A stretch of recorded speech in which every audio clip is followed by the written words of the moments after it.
Ingat kasihnya, ingat kebaikannya. Halo, selamat pagi. Kita ketemu lagi dalam renungan tengah minggu. Hampir 4 bulan kita tidak berjumpa. Sebelum kita membaca dan merenungkan firman Tuhan, mari kembali kita berdoa. Terpujilah Engkau Tuhan yang sudah membawa kami sampai hari ini. Kami tahu kami tidak mungkin bisa menjaga diri kami tanpa perlindungan Tuhan. Kami bersyukur kami boleh ada sampai hari ini, dan kami percaya ada maksud Tuhan membawa kami di tengah-tengah situasi seperti ini. Sebentar kami akan membaca dan merenungkan firman-Mu. Kiranya Engkau berbicara kepada kami. Hanya di dalam nama Tuhan Yesus Kristus kami berdoa. Amin.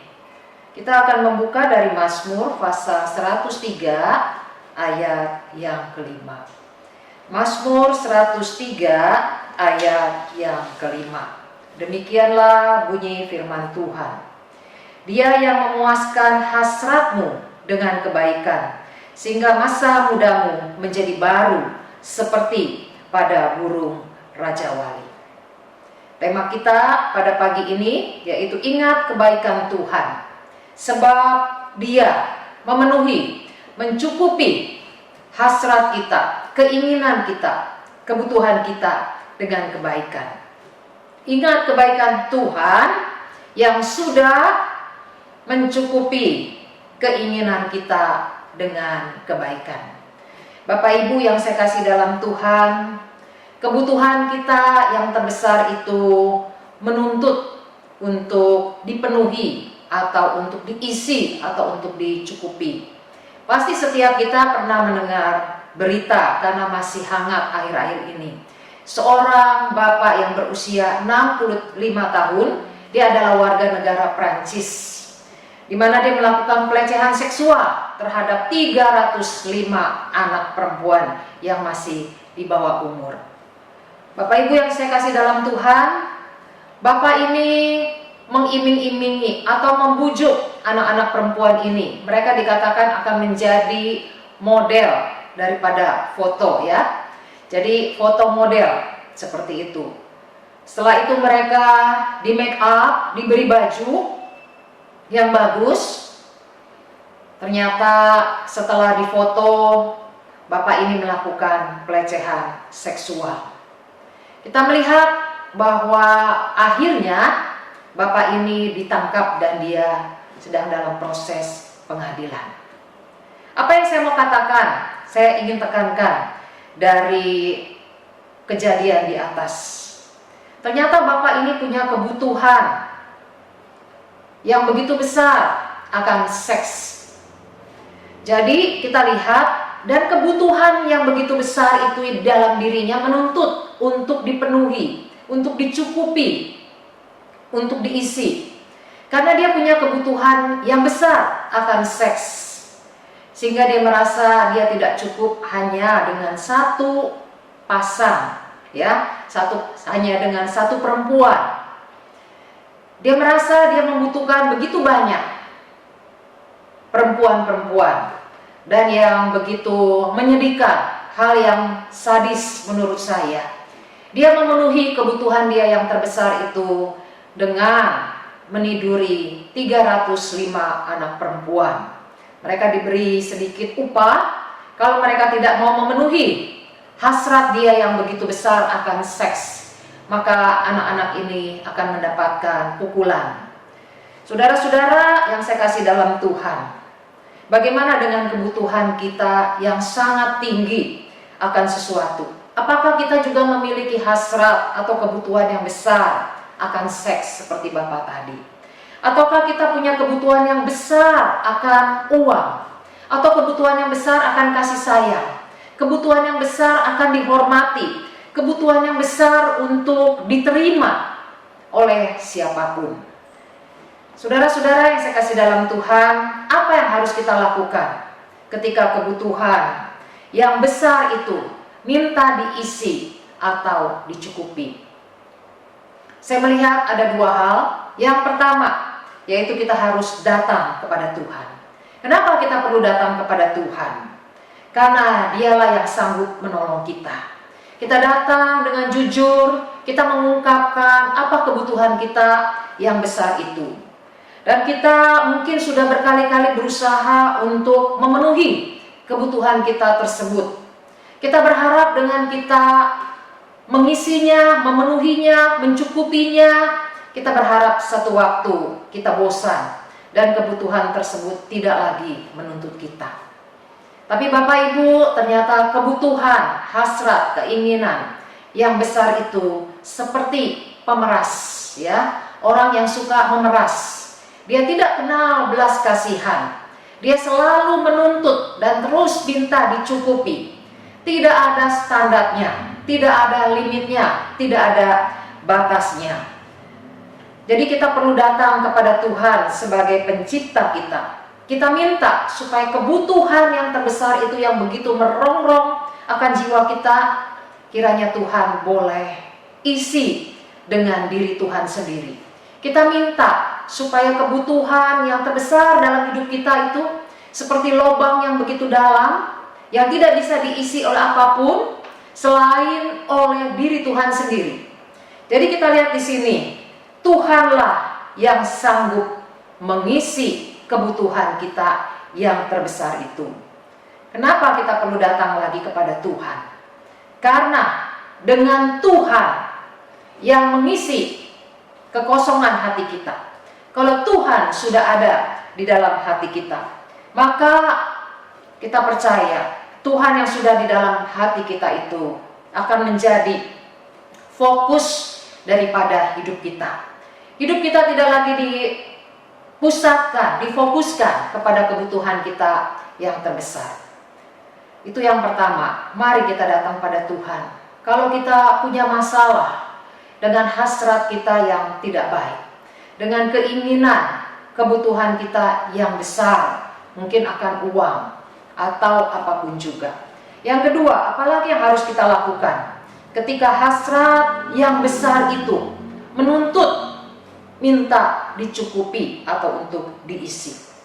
Firman Tuhan yang kita baca tadi dari Mazmur 103 ayat yang kelima. Dia yang memuaskan hasratmu dengan kebaikan. Tuhan dapat memenuhi hasrat atau keinginan kita dengan kebaikan. Jadi kita lihat, kita mohon supaya keinginan kita yang terbesar itu tidak kita penuhi dengan cara-cara yang tidak benar, dengan cara-cara kita sendiri, bukan dengan cara-cara yang jahat, tapi kita minta Tuhan memenuhi, mencukupi, mengisi hasrat kita, keinginan kita akan hal-hal yang baik. Bapak Ibu, apakah ini dapat kita lakukan? Kita dapat melakukannya ketika kita sudah menerima Yesus Kristus sebagai Tuhan dan Juru Selamat di dalam hidup kita. Dia yang sudah ada di dalam hati kita, Dia akan memenuhi kehendak kita akan hal-hal yang baik. Mengapa? Karena Dia sendiri adalah sumber daripada kebaikan. Bapak Ibu, kalau dulu kebutuhan kita yang terbesar akan uang, setelah kita percaya kepada Yesus, maka Yesus Kristus sebagai Tuhan kita akan mengisi, akan mencukupi kita, sehingga kita bekerja bukan semata-mata hanya untuk mendapatkan uang dan kita habiskan untuk diri kita sendiri, tapi hasrat kita, kebutuhan kita tetap butuh akan uang. Tetapi sekarang beda. Uang yang ada bukan kita hanya pakai untuk diri kita sendiri, tapi kita juga bisa pakai untuk melayani pekerjaan Tuhan. Kita bisa berbagi. Kalau dulu kita mungkin hasrat kita yang terbesar adalah mendapatkan uang, apakah dengan menipu ya, atau dengan cara-cara yang tidak baik. Tapi setelah Tuhan mengisi hasrat kita, kehendak kita dengan dirinya, maka kita berharap uang yang kita peroleh bisa kita gunakan untuk memuliakan Tuhan. Atau kebutuhan kita yang terbesar adalah akan seks. Dulu kita mengisinya dengan berbagai pasangan, berbagai pasangan dengan orang-orang lain. Sekarang setelah kita percaya kepada Tuhan, maka Tuhan yang ada di dalam hati kita akan memampukan kita. Kita dimampukan untuk bisa melihat kebaikan daripada pasangan kita. Sehingga pasangan kita bukan lagi sebagai objek, tapi kita melihat pasangan kita adalah orang yang begitu kita hormati, orang yang Tuhan tempatkan di sisi kita, orang yang begitu kita hargai pendapat-pendapatnya. Dia bukan lagi sebagai pemenuh daripada keinginan-keinginan kita, tapi kita juga mau mengasihi dia. Kita juga mau mencukupi apa yang menjadi kebutuhannya. Sehingga kita lihat di dalam rumah tangga di mana Tuhan yang memenuhi hati daripada setiap pasangan, maka aktivitas seks bukan lagi sebagai yang utama, tetapi masing-masing melakukan tugas dan tanggung jawabnya di hadapan Tuhan sebagai orang yang telah diselamatkan, sebagai orang yang diberkati Tuhan. Bagaimana dengan kita, Bapak Ibu? Biarlah kita sekali lagi boleh datang kepada Tuhan, supaya Tuhan memenuhi hasrat kita, keinginan, kebutuhan kita, kerinduan kita yang terbesar akan sesuatu dengan hal-hal yang baik. Kita lihat yang terakhir, apa janji Tuhan buat kita. Jika kita mengisi kebutuhan kita yang terbesar dengan Tuhan terlebih dahulu. Dikatakan sehingga masa mudamu menjadi baru seperti pada burung rajawali. Bapak Ibu, burung rajawali meskipun dia sudah tua, namun punya kekuatan seperti burung rajawali pada masa muda. Kenapa? Ketika dia sudah tidak lagi mampu untuk terbang, karena bulu yang begitu makin banyak, maka dia akan mematuki bulu itu supaya copot dan tumbuh bulu yang baru, dan bisa kembali dengan kekuatan menerjang badai. Jadi di sini janji Tuhan bagi setiap kita, kalau kita memenuhi keinginan kita, hasrat kita yang terbesar terlebih dahulu dengan Tuhan sendiri, kita punya kerinduan yang begitu besar akan Tuhan, maka Tuhan menjanjikan kita akan diberi kekuatan seperti burung rajawali untuk menghadapi masalah atau menghadapi kebutuhan kita yang terbesar. Sehingga kebutuhan yang terbesar itu tidak lagi merongrong kita, tapi kita bisa menghandlenya, menanganinya bersama-sama dengan Tuhan yang ada di dalam hidup kita. Bapak Ibu yang saya kasih dalam Tuhan, ketika kita punya kebutuhan yang besar, misalnya akan uang, tapi karena kita mengingat bahwa kita punya Tuhan yang baik, selama kita mengikut Tuhan, Tuhan yang baik itu tidak pernah menelantarkan kita, membiarkan kita sampai kelaparan. Dengan mengingat akan kebaikan Tuhan, membuat kita tetap taat kepada Tuhan. Biarlah sekali lagi kita percayakan segala kebutuhan kita yang terbesar kepada Tuhan, dan kita mencoba menyelesaikan segala masalah atau kebutuhan kita yang terbesar dengan caranya Tuhan, bukan dengan cara kita. Amin. Mari kita berdoa. Bapa di dalam surga, kami punya kebutuhan terbesar yang berbeda-beda.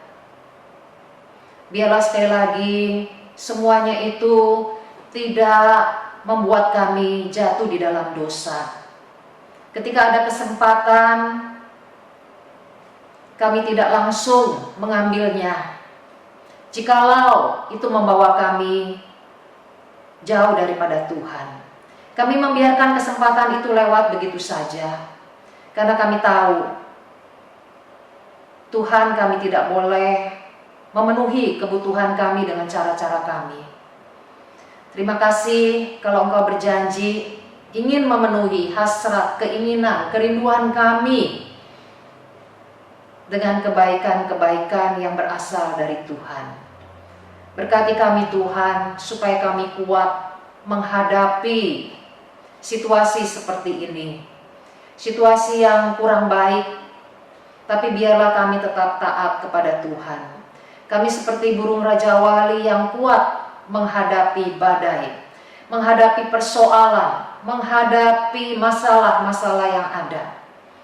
Kami rindu Tuhan, kami boleh terus mengingat akan kebaikan Tuhan.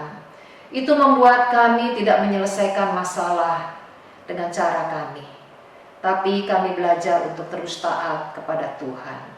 Berkati jemaat-Mu Tuhan di dalam kesehatan mereka. Berkati mereka juga ya Tuhan yang sedang berjeri lelah mencari sesuap nasi, yang mencari rejeki, yang sedang mengalami krisis ekonomi. Tuhan juga berkati keluarga-keluarga yang ada masalah di dalam relasi suami istri, ataupun dengan anak, ataupun dengan pihak ketiga.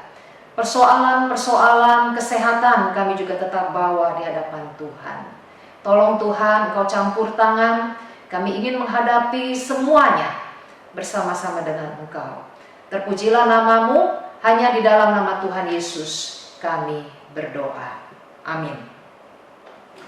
Hasrat kita yang terbesar diisi dengan kebaikan Tuhan. Tuhan Yesus memberkati. Amin.